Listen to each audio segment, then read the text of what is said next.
доктор, вашиот think tank одамна веќе ја следи работата на владата, сеедно која гарнитура, која владеачка гарнитура, на тоа мислам, која политичка партија. И сега оценките за оваа влада се исклучително важни заради тоа што веќе една година помина. Фокусирани сте пред се на добро владење, што подразбира борба против корупција и партизација. Околу овие сегменти да се стави акцент, ве молам. Да, Центарот за управување се промени, како што рековте, долги години, 15 години веќе ја следи работата на институциите, придонесува кон добро управување и за реформа на јавната администрација, односно сите аспекти на модернизација. Она што ние сега го правиме од аспект на добро управување е ја следиме работата на институциите на владата врз основа на нивната програма за работа која е донесена на почетокот на мандатот на владата. Тоа е исклучително важно заради тоа што не е во моментот само како функционираат институциите, туку дали имаат и добро планирање, дали граѓаните се информирани за тоа што предстои како реформа и како планирана политика од страна на институциите и се разбира како таа се спроведува. Она што ние го правиме сега е не дека го следиме само делот на добро управување, туку напротив Центарот за управување со промени со поддршка на британската амбасада ја изготви веб платформата одговорнавлада.mk и ве повикувам сите да ја погледнете, бидејќи внатре во 11 области правиме следење на ветувањата во програмата за работа на влада и нивната реализација тековна.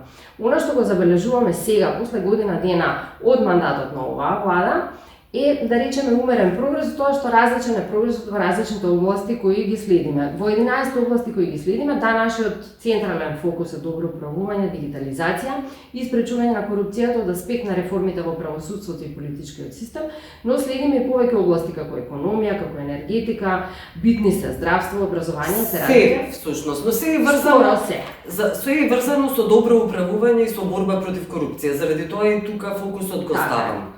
Така е. Овие се приоритетни делови на кои мора да кажам дека бидејќи сепак е почеток на мандатот, една година влада е 1/4 од мандатот. Тоа не е доволно. Така, се разбира, да. И има време да се дореализираат одредени испланирани работи, но она што го забележуваме е дека фокусот на оваа влада и не е изненадување бидејќи така беше и најавувано пред изборите, ќе биде на развој и поддршка на приватниот сектор. Сега гледаме Десничарска партија конечно е на власт. Така и граѓаните легитимно врз основа на понудените решенија кои ги понуди оваа политичка опција ги избра и денеска тие ја формираа владата.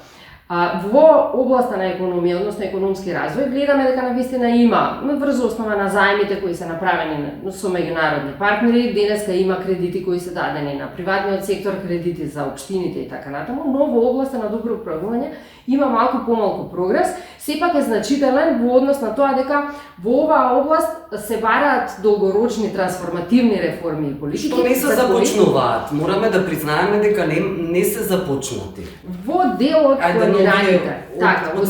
планираните области кои ние ги видовме како планирани реформи, планирани политики во оваа област, има одреден прогрес, но не се сите како што велите, ниту започнати, ниту пак реализирани. Повторно ќе кажам, по година дена веројатно не ни може тоа да се направи. Има неколку исчекори кои се направени, кои се за поздравување. Кажете ги тие исчекори, околу тоа можеме да Така, значи долго најавуваните пакет закони кои се однесуваат на регулирање на работните односи во целиот јавен сектор, значи не само на административните службеници, туку пошироко во поширокиот јавен сектор, вклучувајќи ги јавните службеници, најмногу давателите на услуги во оние приоритетни сектори кои ние ги имаме надвор од министерствата, а тоа се во образование, во сите училишта, вработените наставници, во болниците, сите доктори, тие се сите дел од поширокиот јавен сектор. Во пакетот закони, кои сега поминаа на прво читање во собранието во последниот месец, може да забележиме неколку прогресивни, да речеме, чекори, иако може да бидат и уште по-реформски, се разбира, овие закони, доколку има политичка подготвеност, но, например, дека сега ќе се обезбеди дека дури во поширокиот јавен сектор, односно и за овие даватели на услуги, ќе мора да има транспарентни постапки, објавени транспарентно огласи преку Агенцијата за администрација, со јасни критериуми, за да го направиме барем првиот оној основен чекор кон департизација на овие луѓе кои работат денеска на образование, на децата и здравствена заштита на граѓаните, кои ни се приоритетни во секоја влада, која и да е десничарска или левичарска, сега се обезбедува дека навистина ќе мора да поминат низ проверка на нивните квалификации, за да ги избереме оние кои се најдобро рангирани. И верувате ли во тоа? Заради тоа што такви исчекори не гледаме. Да, овие закони сега тоа го предвидуваат и ќе биде задолжително и ќе мора да поминат барем низ вакви проверки, што претходно воопшто го немаше. Значи не е дозволиво ние да имаме учители кои не поминале ниту проверка на нивните знаења, ниту квалификации, а да бидат примени само по партиска книжка. Денеска тоа со поминување, со усвојување на овие закони ќе биде обезбедено. Значи повторно може да се избере некој кој не е најдобриот, но ќе имаме барем оние кои се најдобри. Значи нема да биде несвениот критериум на партијата. Кога зборуваме на пример за високите раководни позиции во администрацијата, секој пат министерот ќе има дискреција од оние кои се највисоко рангирани да го избере најдобриот, но кај овие служби мора да обезбедиме дека тие што ни ја даваат здравствената заштита се навистина најдобрите кои ги имаме. Така што ова е да речеме еден реформски чекор кој сега се прави претходно. Кој ќе го прави филтерот? Извинете. Во Агенцијата за администрација ќе се прави првата административна проверка, а после тоа е оставено на институциите да ги направат понатаму. Собствените. Но она што е многу битно, што недостасуваше до сега, е дека ќе има образложение на сите одлуки кои ќе бидат јавно објавени. Така ние, еве како стручна јавност, ама и сите граѓани кои се заинтересирани, ќе можат да видат како е избран навистина тој кој ќе биде избран на крајот или кои ќе бидат избрани, бидејќи често ќе бидат тоа и групни огласи. Значи, ова обезбедува дека ние ќе правиме граѓански надзор, граѓанска контрола врз тоа што ќе се случува во администрацијата, навистина еден голем чекор во однос на департизирањето. Барем политичкиот притисок ќе биде намален. И барем раководителите на институциите ќе можат да го одбијат политичкиот притисок, бидејќи ќе мора да кажат дека ќе треба да поминат низ проверка на критериумите кои ќе бидат поставени. Тоа е едно да речеме. Добро, но досега да се вклучам, но досега тоа не беше случај. Зошто верувате дека сега ќе мора да има такви промени? Заради тоа што и во огласите беа ставани на пример во петок, 2-3 дена да траат, не беа транспарентни, ве влезете во тој сајт за кој говорите, интернет страницата за јавна администрација каде што има огласи, таа не е функционална. Зошто имате верба дека сега тоа би профункционирало одеднаш? Заради тоа што преговори не почнуваме со Европската унија, значи нема да имаме мониторинг. Не, ама сега ќе има со транспарентноста се обезбедува граѓанскиот мониторинг. Затоа верувам дека оние кои ќе ги избираат кадрите во институциите, кои ќе мора да го напишат образложението и да се потпишат таму најдолу, ќе знаат дека еве ние како think tank организација ќе ги проверуваме редовно образложенијата на одлуките кои ќе бидат објавени и раководителот на институцијата ќе биде повикан да застане позади одлуката за избор. Така што тука веќе има уште една проверка, да речеме, надворешна. Мислам дека ова е добар исчекор. Ние претходно го имавме само за административните службеници, но не и овие клучни даватели на услуги кои ги имаме во јавниот сектор. Добро, вие работите со британска амбасада, конечно и страницата ја имате направено со нивна финансиска поддршка. И сега важно е, заради тоа што Велика Британија се вклучува како стратешки партнер, предпоставувам дека тие би правеле заедно со вас, практично би ги туркале тие реформи се едно што немаме започнато преговори. Во однос на тоа што ќе биде поддржано од кој меѓународен партнер, преку вас преку нас ние продолжуваме поддршка и тој притисок, предпоставувам. Се разбира, во оваа област ние континуирано ќе продолжиме да ги следиме работите и мислам активно сме вклучени во предлагање на добри решенија. Секој пат кога станува збор за законите од оваа област се разбира дека ние сме тука да предложиме решенија. Во однос на меѓународните партнери ќе видиме кој како е. Мислам вие знаете дека денеска се репрограмираат средствата на меѓународно ниво по однос на помошта која е за развој. Да речеме, како стоиме на ќе соработуваме сега со институциите и во развој на новиот модел за професионализација на високите раководни позиции во институциите. Еве околу високите раководни позиции. Значи говориме за директори, за највисоките раководни и тоа сега видите има важни, помалку важни и многу важни институции. И токму кај тие веројатно најважните секогаш е, како велите, има дискреционно право, но тоа право се злоупотребува заради тоа што не е според вредносен систем или мерит систем кој го употребуваат. Нели? во тој вокабулар функционерски, но вредностите, квалификациите не се приоритетни. Сега тоа ќе остане како проблем. Не, бидејќи притисокот е малку зголемен, заради тоа што и во реформската агенда, нешто што не го видовме да речеме во програмата за работа на влада, но неминовно се наметнува како приоритет, бидејќи стои како таргет кој треба да се исполни според реформската агенда, е уредување на овој систем на заслуги и за овие високи руководни позиции. Она што сега ќе треба да се направи е повторно да се обезбеди транспарентност во оваа постапка и кога ќе има назначување, да речеме, од страна на влада, на директори на владени институции, не задолжително ќе мора да има повторно образложение. Веќе се назначени. Веќе имаме назначени директори. Каква таргетот кој е предвиден во реформската агенда и ние точно овде го наведовме, за да не биде заборавен, бидејќи не стоеше повторно ќе кажам во програмата за работа на влада, е дека на годишно ниво најмалку 90% од испразнетите раководни позиции ќе поминат низ ваква транспарентна и конкурентна постапка, односно ќе има минимум 3 кандидати и ќе бидат рангирани и образложени зошто јавно ќе бидат образложени. Јавно ќе бидат образложени и ние ќе може да го следиме ова дали е навистина реализирано или не. Што значи системот не нужно треба да има некаков закон кој ова ќе го предвиди, но само измени во одредени помали, пониски акти ќе доведат до ваква, да речеме, унапредена постапка. Значи, повторно ќе кажам, секој пат кога ќе поминат врз основа на одредени критериуми на проверка на овие нивни знаења, квалификации кои ќе поминат низ тестирање и некој на крајот ќе треба да го потпише образложението зошто се тие тројца прворангирани и зошто е избран второ рангираниот, а не прво рангираниот, ќе треба да стои позади своите аргументи. Така што ова е уште едно ниво на контрола кое би требало да обезбеди да го намали политичкиот притисок. Меѓународната заедница на кој начин ќе ги проверува сите овие состојби и реформи, заради тоа што преговорите не се започнати, ниту пак има некаква можност дека би биле. Меѓународната заедница секој пат кога ни ги дава препораките, вие знаете, последваќе механизми за следење например на препораките кои се во извештајот на Европска комисија за состојбите во државата. Така и со реформската агенда, Европската комисија има направено мониторинг комитет кој почнате веќе со следењето, дури има некоја компонента кај што ние како граѓански сектор би требале да се вклучиме и да придонесеме кон докажувањето, да речеме, на постигнувањето на овие барани резултати. И така е за сите. Сега она што ние го предлагаме е дека ваква една алатка на транспарентно презентирање на тоа што е реализирано треба да им даде на сите чинители во секој момент преглед за тоа докаде се реформите.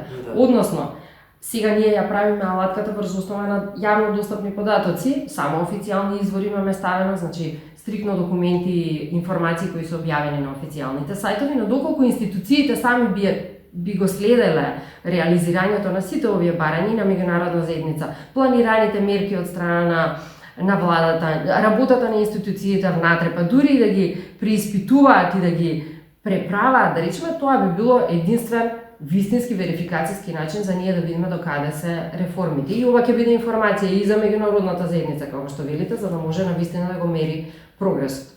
Добро, дали тие јавни службеници на високи партиски функции, практично од високи партиски функции преоѓаат во институциите со високи функции? Дали тие можеби од страна на премиерот или можеби други министри би ја загубила работата ако се испостави, како велите тоа, дека ќе има проверка дополнителна?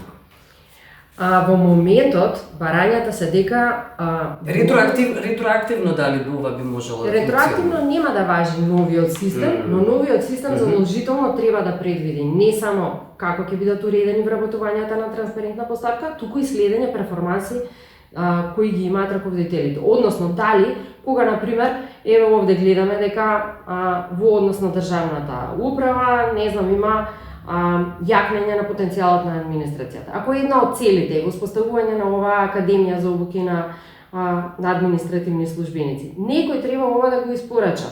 Кој да е, министерот или директорот на агенцијата која ова ќе го спроведува. Значи, тој ќе треба да одговара до каде е реформата која е планирана. Овие перформанси ќе треба утре да бидат преиспитување на подобноста на кандидатот, дали тој навистина што сме го поставили како директор треба таму да остане или не. Сега зависи кој се разбира ги поставува. Ако е владата утре ќе треба да одлучи дали тој задоволително ја исполнува својата работа или не. Ама и ние повторно како граѓани ќе може да видиме транспарентно дали навистина тој работи кон реализација на некакви реформи или не работи ништо, односно ова што денеска го имаме во дел од институциите, а тоа е само тековната работа.